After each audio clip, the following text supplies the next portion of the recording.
Point sur l'actualité, c'est tout de suite et c'est avec Paul Satis qui vient de nous rejoindre. On commence avec une annulation d'élection.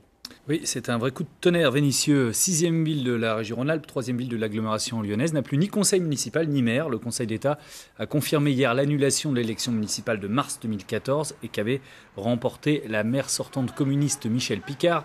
Alors, ce qui a provoqué cette annulation, c'est la présence au deuxième tour d'une liste d'extrême droite menée par Yvan Benedetti, dont tous les membres n'étaient pas tout à fait au courant d'avec qui ils étaient en train de s'engager. Certains pensaient être sur une liste du Front National et en réalité, c'était une liste d'extrême droite.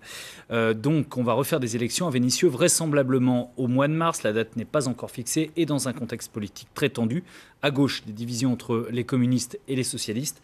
À droite, un UMP très revanchard qui veut y croire. Et puis, un Front National absent en 2014 qui, là, cette fois, sera présent et pourrait faire un très gros score. En attendant, c'est la préfecture du Rhône qui va administrer la ville.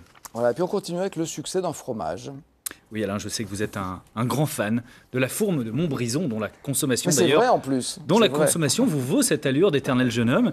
Eh bien, écoutez, la fourme, c'est tendance. L'édition de France 3 Loire s'intéressera ce soir au succès de la fourme de Montbrison. 533 tonnes vendues l'an dernier, en augmentation de 16%. C'est un succès qui s'explique par le dynamisme des producteurs de fourmes. D'abord, ils sont plus nombreux, 6 au lieu de 3. Puis, ils ont su développer à la fois la fourme bio et la fourme au lait cru, dont vous êtes grand consommateur également.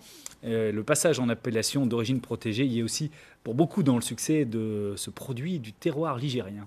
Merci Paul. Donc tous ces titres et bien d'autres développés dans vos prochains journaux régionaux. Depuis quelques